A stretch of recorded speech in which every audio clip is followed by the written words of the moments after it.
ప్రపంచ రాజకీయాల నేపథ్యంలో మరీ ముఖ్యంగా ప్రపంచవ్యాప్తంగా జరుగుతున్న అనేక రాజకీయ సంక్షోభ నేపథ్యంలో భారతదేశంలో ఉన్నటువంటి ప్రజలందరూ కూడా ఎల్పీజీ అదేవిధంగా పెట్రోలియం కొరత ఉందని చెప్పేసి ప్రజలందరూ కూడా ఇబ్బంది పడుతూ ఉన్నారు. ఇది నిజంగా యుద్ధం వల్ల వచ్చేటువంటి కొరతనా, లేకుంటే ఇక్కడ ఉన్నటువంటి దేశంలో ఉన్నటువంటి దళారులు, బడా వ్యాపారవేత్తలు కృత్రిమ కొరత సృష్టించారనేటువంటి ఒక దృఢమైనటువంటి అనుమానం కలుగుతా ఉన్నది. ఎందుకంటే ఒక పక్క భారతదేశంలో ఉన్నటువంటి కేంద్ర మంత్రులు అంతా కూడా ఎలాంటి కొరత లేదు, 6 నెలలకు సరిపడా ఆయిల్ ఉంది, ఎల్పీజీ ఉంది అని చెప్పి ప్రెస్ మీట్ పెడుతున్నారు.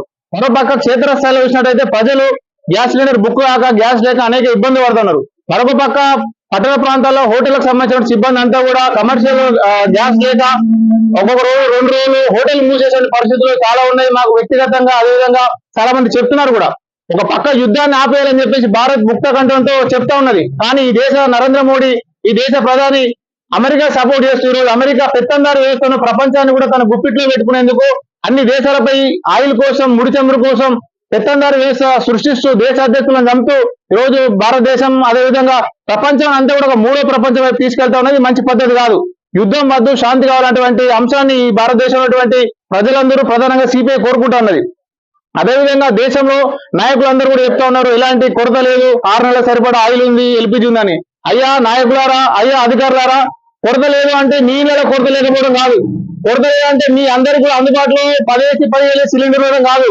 ఈ గ్రామీణ ప్రాంతాల్లో మరీ ముఖ్యంగా తెలంగాణ కరీంనగర్ కావచ్చు, ఆదిలాబాద్ కావచ్చు, ఏజెన్సీ ప్రాంతాలు అంటే ముళ్ళు కావచ్చు, గ్రామీణ ప్రాంతాలు రోడ్డు రవాణా లేనటువంటి ప్రాంతాలకు కూడా గ్యాస్ సిలిండర్ అందుబాటులో ఉంటేనే మరి అందరు గ్యాస్ సిలిండర్ అందుబాటులో ఉన్నట్టు. కేవలం మీ ఇళ్లలో ఉన్నట్టు కావచ్చు, మీ హోటళ్లలో, మీ రెస్టారెంట్ లో గ్యాస్ అందుబాటులో ఉంది కాబట్టి భారతదేశం అంతా ఎలాంటి ఇబ్బంది లేనటువంటి ప్రగల్భాలు పలకడం ఆపండి. మరీ ముఖ్యంగా ఈ దేశంలో ఏ కొరత సృష్టించినా, యూరియా వచ్చినా, లేకుండా కూరగాయలు వచ్చినా, గ్యాస్ వచ్చినా కూడా ఈ కృత్రిమ కొరత సృష్టించేటువంటి నాయకుల మీద ఈ ప్రభుత్వాలు ఎప్పుడు కూడా చర్యలు తీసుకున్న దాఖలు లేవు, చర్యలు తీసుకోవడం లేదు. అంటే ఈ ప్రభుత్వాలంతా కూడా పెట్టుబడిదారులకు, గుత్తాధికారులకు మరి సపోర్ట్ చేసే పరిస్థితి కాబట్టి వెంటనే మేము డిమాండ్ చేస్తా ఉన్నాం సిపిఐగా, ఈ కృత్రిమ కొరత సృష్టించేటువంటి పెట్టుబడిదారులు, బడా వ్యాపారులను వెంటనే వారిపై చర్యలు తీసుకోవాలి.